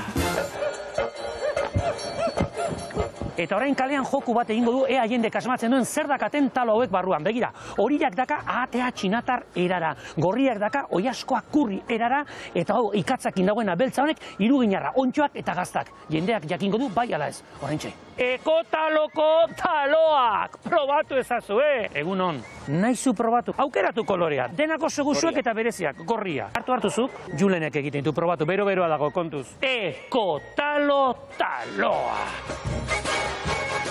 Ana, Jan lasai, hor ze zaporeak hartzen dituzun. Tipula dogadu. Tipula badaka. Aragi ere, bai. Ongi, Jan.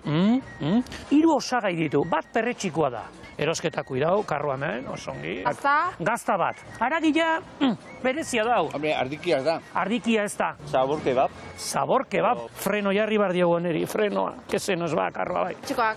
Baita ere, bi, osongi izan, gustoko duzun, probatu horrela lasai. Trufa ez? Trufa garestia dau, Ana. Patata. Patata ez di, kua. Kua egiten duena? Kua. Ateko? Atea duk. Tipula. Ez. Pikantia badauka. Pikante igual pixka bat bota dio. Pepino. Ez. Ze izena jarriko zinueke talo neriola berezitasun bat, izena? Kua taloa. Kua taloa? Zango nun, oiaskoa bai. Zuk esango zenuke ja, oiaskoa da. Laguntza. Laguntza pixka bat nahizu. Bai, egin beste koska bat. Eta hirugarren gozagaia da, zuk guain esan, gazta. Gazta. Oso ongi, Alejandro. Irugia, panceta, horixe daka. Jaten. Pizka vegetariano naiz. Pizka vegetariano. Ai! Pikant. Bai, oso. Oso nada, bai. Kebab zapore horrek zer izaten du. Kurri. Alaxe duk. Aiaen kurri. Bai, alaxe da, kurri. Oiasko kurri erara. Oso ongi, guapísima, den asmatu duzu. Bueno, aio guapísima. Aio guapa. Ze? Zizea zu. Ni zein naiz? Koto Matamoros. Venga, gero arte, aio! Haze nolako taloak egiten ditu gure Julenek. Artista fenomeno, badakizte kotalo, izugarria da. Benetan esaten dizu. Igual agian urrengoan, sagarrotegi egin barren joango gara ekotalora. Eta 45-50 pertsonek, eta berak prestatu. Eta sagardo eramango dugu, ez daukago arazorik. Txakolindegi baten ondoan dago, hor dena, el pak. Nik ere lizegi itzuli berriz, Horrela bai. Venga, itzuliko naiz. Horrela bai, claro. Ba. Gustatu zaizu irati? Arrazion. Irati idiak ez. Orain zertan zabiltza? Zein da zure urrengo erronka edo ze unetan zaude momentu honetan? Oantxe deskansatzen. Baita ere importantzia da. Ez daka urtian zehar ez daka bain beste deskanso, orduan hilabete deskanso baita ere. Gorputzantzako, ona, eta buruantzako. Eta noiz hasiko zara berriz esnouean, orduan? Esnouean ez dakit, gero pixkanak hasiko gea gimnasioan, entrenamentu fizikoak egiten, eta aldanian jungo gea elurreta, baino ikusta planeta nola ongi horreta saio dago. Bai. Akaso ekainian alpeta edo hola, aste bat edo, 10 egun. Bai. Edo Getariako ondartza zuriz margotu. Ez, geleran montatu berromendie. Ondo. Eta iko geleran. Bai, hor montatu berromendie. Oso ongi. Aldapak badaude. Oso ongi. Urrengo txapelketa zein duzu? Ja datorren urtean, pretemporada normalian, urrengo txapelketa izatea Holandan. Estado de mendia, baino indoor bat izatea, eta normalian hor izatea. Gustatzen zaizu bidaiatzea irati bai? Pila bat. Kultura diferentiak, leku diferentiak. Bueno, eta ari zara, bidaiatzen orain. Aprobetxatzen ari zara. Bai. Jende desberdina ezagutu, mundu osoko jendearekin ibiltzen. Horrekin asko astezea. Eta 2026ari begira, Joko Olimpikoei begira, prestaketa bereziren bat edo oraindik lasai?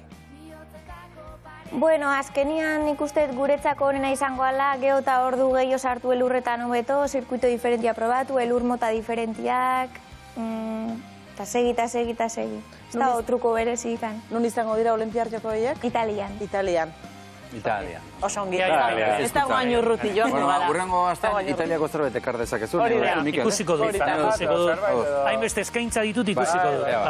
Baita, Irati Iakez plazera handi bat izan da zu hemen izatea. Eskerrik asko, eta animo eta utzi gogor, eh? Zorionak, Irati. Mikel eta Agus. Eskerrik asko. Etorriko kale jirak eta eta orain gure hartzaia agurtu aurretik. Xabi, nora zoaz? Xabi, turri honera. Ani guztu non bestia.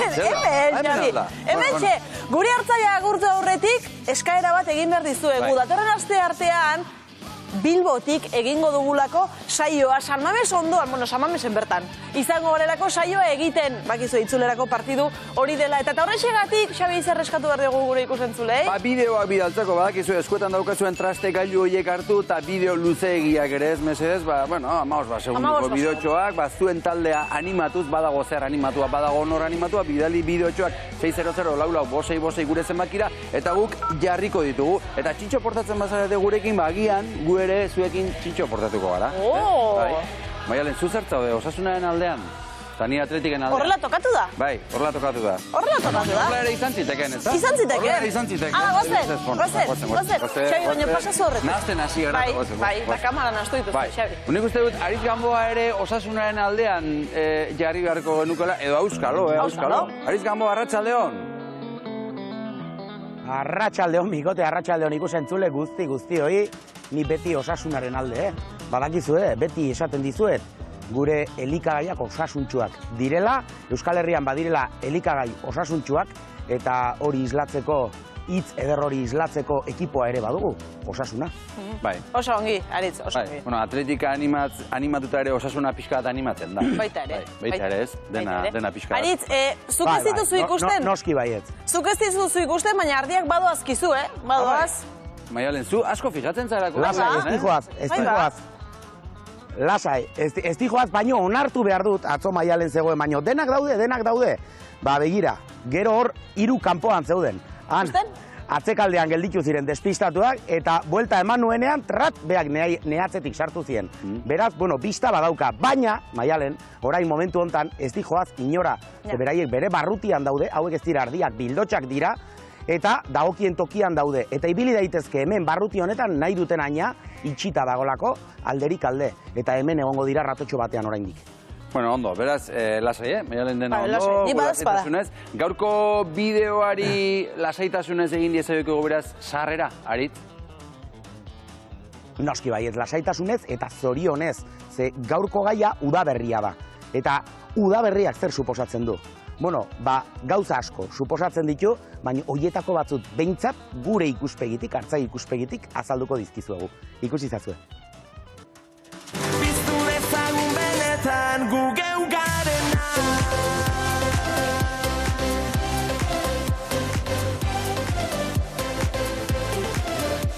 Udaberriak gure paisaiaren eraldaketa dakar. Neguko larren gorritasunak udaberriko larren berdetasunera egiten dute salto. Eta berdetasun horrek landareriaren ugaltze bat ekarriko du. Hau da gure hartaldearen bazka nagusia. Eta hau da garaia hain zuzen ere gure belarjaleek bazka hori aprobetxatzekoa. Epeltasuna, ezetasuna oso garrantzitsuak dira.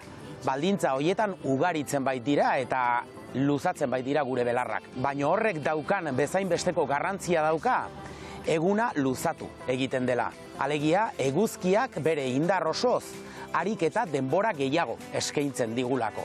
Beraz, argitasunak, epeltasunak eta ezetasunak gure larren ugaritzea eta aberastea ekarriko du. Hau izango da, gure ustiategietarako garairik errentagarriena. Pentsa dezagun, gure esnea ekoizteko gastua murriztu egingo dela. Hain zuzen ere, oinarrizko gastua izaten den elikagai hori eskuragarri eukiko dugulako bere potentzial guztiarekin batera. Horrela, sortzen dugun esne litroko kostua bajatu egiten da eta ekoiztuko dugun gaztaren errentagarritasuna igo egingo da.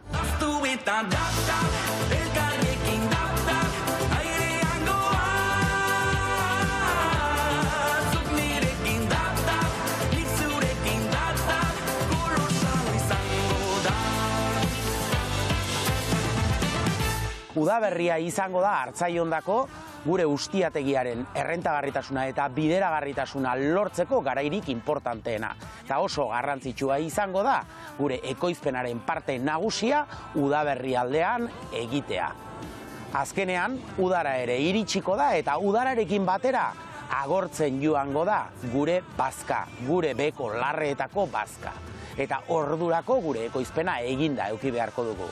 Beraz, udaberriarekin paisai aldaketa etorriko zaigu eta paisai aldaketa horrekin gure aukera guztiak edukiko ditugu eta etorriko zaizkigu gure ustiapenerako garairik emankorrenak.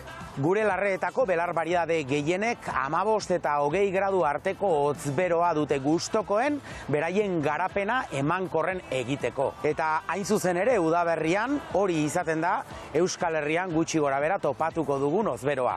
Gainera hezetasuna ezinbestekoa dute eta udaberria izaten da baita ere prezipitazio aldetik oso garai emankorra. Udaberria ahalik eta gehien luzatzea izango da gure helburua. Eta horretarako oso importantea izango da gure ardien ibilia. Alegia gure larreetan ardien sartu irtena etengabea izatea. Hauen hozkadaren bitartez, etengabe estimulatuko baita landareria horren emankortasuna. Horrela, ziklo emankor eta errentagarri bat bilatuko dugularik. Bihar kantatu ezin daukango nauzu, zara naiz gara. Gainetik soilik izara, gaur kantua nauzu, orain bat gara. Artzaintza gure natur baliabideen kudeaketaren bitartez elikagaiak sortzeko lanbidea dugu. Zeren bidez eta ardien bidez. Horretarako, gure egutegiak ematen digun garai hau izango da interesgarri eta oparoena. Eta hau baliatzen jakin beharko dugu. Horretarako, txakurra ondoan euki eta hartaldea larrez larre ibiltzea ezinbestekoa izango dugu. Aritz, udaberria urte sasoi oparoa, emankorra, eta zuen lankargari dagokionez, zer hasten da? Lankarga pixka bat arintzen udari begira? Ez, esan dezakegu momentu honetan nahiko momentu intensoa bizi dugula. Pentsazazue, orain momentu hontan guk errotaziozko hartzaintza egiten dugula, horrek ekartzen duela, bi egunik behin, sail ezberdinetan ardiak egon behar dutela, edo egon behar direla, eta bertan pastore elektrikoa, hartzai elektrikoa montatu beharra dagoela.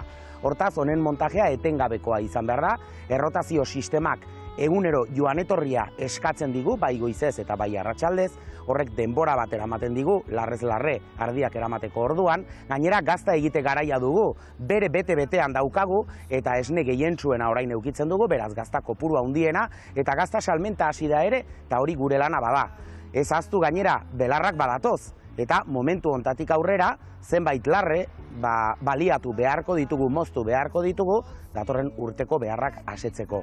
Beraz, lankarga handia, baino egia da, nolabait ere, tunelaren argia ikusten dela irteera, ikusten dela uda izango da, bapatean momentu lasaiena, baldin eta hau azpimarratu beharra dago, gauzak behar bezala joaten diren ze hemen, ezpaitakigu dena gure esku ez dagolako. Eta ze itxura ari da hartzen momentu zaurtengo udaberria? Nik esango nuke Euskal Herria oso anitza dela eta beraz txoko ezberdinetatik esan beharko digute beraiek nola ikusten duten, guk hemen sakanan ikusten duguna da, ongi datorrela. Somatzen dugu udazkeneko lehortea eta horren ondoriozko gabezi batzuk antzematen dira.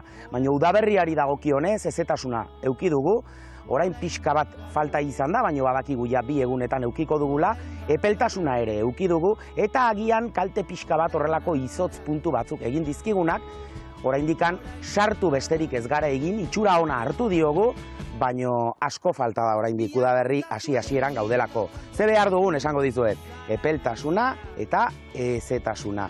Eta noski, argiak gero eta luzerago iraungo duela hori bermatuta dugu. Epeltasuna eta hezetasuna eskatu dituzu gaur bero handia egin du Barruazun, Aritz? Bueno, esan dezakegu bero eta epelen artean 25 gradora iritsi garela eta oskarbi dagoenez alako gandufin bat dago, baino oskarbi dagoenez, bero egiten du eguzkipean noski, baino ez da itzelezko beroa. Belarrendako oso bero egokia eta oso giro egokia hauek luzatu daitezen. Egia da, azkeneko zeuria egin zuenetik onaia denboratxo bat pasa dela, beraz ja euri pixka bat botako balu eskertuko genuke. Eta badirudi biharrez, baino etzi edo etzi damu badatorrela euria. Aritz, labur-labur erantzuteko, baina horratzean ikusten dute dagoeneko zelaia bitxilorez beteta dagoela, hoiek jaten dituzte ardiek? Bai, bitxiloreak ere jaten dituzte, baino ez da oso gustoko daukaten landarea, Ez da, hain zuzen ere, larre, ez dakit, aberatxaren seinale bitxilorea, bitxiloreak badaude, baino beste ikusten ez dituzuen landare asko daude, oraindikan lorea atera gabe, irustak edo hiru horri belarrak, graminiak, raigrasak, asko daude hemen tartean eta oso anitza da larrea. Orain momentu honetan eta hasieran bitxiloreak eta baita ere beste lore hori batzuk egoten dira hemen, hoiek ere lehertu egin dira atxikori belarraren loreak. Baina bitxiloreak ugarien hain zuzen ere larre hontan. Aritz, eskerrik asko gaur ere gurekin izatearen, mila esker eta gogoratu bihar onera etorri behar duzula. Bihar lehendabiziko orduan izan bitamina egingo dugu Maitane Ormazabalekin, zailtasun aurre atera diren 2 pertsona. Eta bigarren orduan idazle handi bat gurekin Mariasun Landa bere azkeneko lan berriei buruz hitz egitera. Torren ere guraldia, bibau eta bibazue!